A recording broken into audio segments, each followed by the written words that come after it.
قدیم زمانے میں ایک بادشاہ تھا جس کی 12 بیٹیاں تھیں، یعنی 12 شہزادیاں۔ ان کی خوبصورتی کا کیا کہنا، سب کی سب ایک سے بڑھ کر ایک تھیں۔ بادشاہ نے ان کی شادی کرنے کا فیصلہ کیا تو اس کو ایک حیران کن راز کا پتہ چلا کہ شہزادیاں رات بھر رقص کرنے کے لیے جاتی ہیں، مگر کسی کو بھی پتہ نہیں چلتا تھا کہ وہ کہاں جاتی ہیں۔ بادشاہ بہت پریشان تھا۔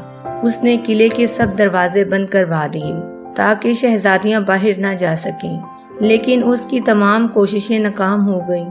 وہ پریشان تھا کہ آخر ماجرا کیا ہے۔ بادشاہ نے اعلان کروایا کہ جو کوئی شہزادیوں کے رقص کا پتہ لگائے گا اسے اپنی پسندیدہ شہزادی سے شادی کرنے کا موقع ملے گا، اور وہ میرے مرنے کے بعد بادشاہ بھی بنا دیا جائے گا، اور اگر وہ 3 دن میں اس راز کا پردہ فاش نہ کر پایا تو اسے موت کی سزا دی جائے گی۔ یہ خبر ریاست میں ہر طرف پھیل گئی۔ ایک شہزادہ آیا جو رقص کے راز کا پتہ لگانا چاہتا تھا۔ اس نے کہا، میں آپ کی پڑوسی ریاست کا شہزادہ ہوں اور شہزادیوں کے رقص کا پتہ لگانے آیا ہوں۔ بادشاہ نے اس کا استقبال کیا۔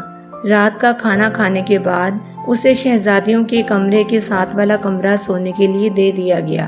شہزادیوں کے کمرے کا دروازہ کھلا رکھا گیا اور شہزادے کا پلنگ ایسے رکھا گیا کہ وہ ساری رات ان پر نظر رکھ سکی۔ رات کو شہزادیاں اس کے لیے شربت لے کر آئیں، جس کو پیتے ہی اسے نیند آ گئی۔ جب اس کی آنکھ کھلی تو شہزادیاں رقص کر کر واپس آ چکی تھیں۔ تینوں دن ایسے ہی چلتا رہا۔ چوتھے دن جب شہزادہ بادشاہ کے سامنے حاضر ہوا تو اس کے پاس بادشاہ کے سوالوں کا کوئی جواب نہ تھا۔ بادشاہ نے اسے موت کی سزا دے دی۔ جو ہی بہت سے لوگ آئے لیکن سب ناکام رہے۔ پھر ایک دن ایک زخمی سپاہی اپنی قسمت آزمانے بادشاہ کی ریاست کی طرف چل پڑا۔ راستے میں اسے ایک بڑھیا ملی۔ سپاہی نے بڑھیا کی مدد کی۔ بڑھیا نے بدلے میں اسے ایک پوشاک دی اور کہا کہ یہ پہن کر تم کسی کو نظر نہیں آؤ گی، اور یہ بھی بتایا کہ جو جوس تمہیں شہزادیاں دیں وہ مت پینا۔ سپاہی بادشاہ کی ریاست میں پہنچ گیا۔ بادشاہ نے اس کا استقبال کیا اور اسے بھی شہزادیوں کے رقص کا راز معلوم کرنے کے لیے 3 دن دیے گئے۔ رات کو بڑی شہزادی اس کے لیے جوس لے کر آئی۔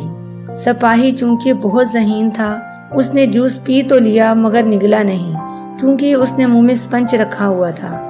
جیسے ہی شہزادی کمرے سے باہر نکلی، اس نے اسپنج منہ سے نکالا اور سونے کی اداکاری کرنے لگا۔ شہزادیاں اس کو سوتا دیکھ کر خوش ہوئیں اور رقص کرنے کے لیے تیار ہو گئیں۔ سب سے بڑی شہزادی نے اپنا پاؤں زور سے پلنگ پر مارا تو وہ زمین دوز ہو گیا، اور پھر ساری شہزادیاں اس خفیہ راستے سے نیچے اترنے لگیں۔ سپاہی یہ سب دیکھ رہا تھا۔ اس نے بڑھیا کی دی ہوئی پوشاک پہن لی اور ان کا پیچھا کرنے لگا۔ آدھا راستہ اترنے کے بعد چھوٹی شہزادی کو شک ہوا کہ شاید کوئی اس کے پیچھے ہے، مگر پوشاک کی وجہ سے سپاہی کسی کو نظر نہیں آ رہا تھا۔ پھر وہ سب خوبصورت حصے میں پہنچ گئیں جہاں درختوں پر لگے پتے چاندی کے تھے۔ سپاہی نے ثبوت کے لیے ایک پتا توڑ لیا۔ اس کے توڑتے ہی ایک زوردار آواز آئی جس سے سب ڈر گئیں۔ آگے سب پتے سونے کے تھے۔ سپاہی نے ایک سونے کا پتا بھی توڑ لیا اور آگے جا کر ایک ہیرا بھی ثبوت کے لیے لے لیا۔ پھر شہزادیاں ایک جھیل کے کنارے پہنچ گئیں جہاں 12 شہزادے ناؤں کے ساتھ ان کا انتظار کر رہے تھے۔ ہر ایک شہزادی ایک ایک شہزادے کے ساتھ بیٹھ گئی۔ سپاہی چھوٹی شہزادی کے ساتھ بیٹھا رہا اور سب جھیل کے دوسرے کنارے پہنچ گئے جہاں ایک عالی شان قلعہ تھا اور وہاں ساز بج رہے تھے۔ اس کی دھن پر سب شہزادیاں رقص کرنے لگیں۔ صبح 3 بجے تک یہ سب چلتا رہا، جب تک ان کے جوتوں میں چھید ہو گئے اور وہ سب واپس آ گئیں، اور سپاہی بھی جلدی سے بھاگ کر اپنے کمرے میں جا کر سو گیا کہ کسی کو شک نہ ہو۔ یہ سلسلہ 3 دن تک چلتا رہا۔ سپاہی ان کا تعاقب کرتا رہا اور ثبوت بھی لاتا رہا، اور ان سے پہلے ہی آ کر سو بھی جاتا، یوں کسی کو شک بھی نہیں ہوا۔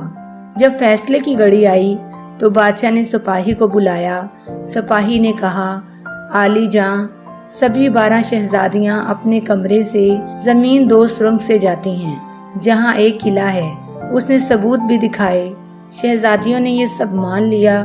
بادشاہ نے اس سپاہی کو خوب انعام سے نوازا اور پوچھا، میری کس بیٹی سے شادی کرنا چاہو گے؟ اس نے سب سے بڑی شہزادی کو پسند کیا اور پھر دونوں کی شادی دھوم دھام سے کر دی گئی۔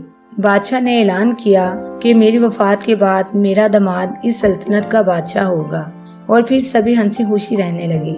ویورز، ویڈیو اچھی لگی تو اسے لائک کریں، چینل کو سبسکرائب کریں اور کمنٹ باکس میں اپنے قیمتی رائے کا اظہار ضرور کیجیے گا۔ شکریہ، اللہ حافظ۔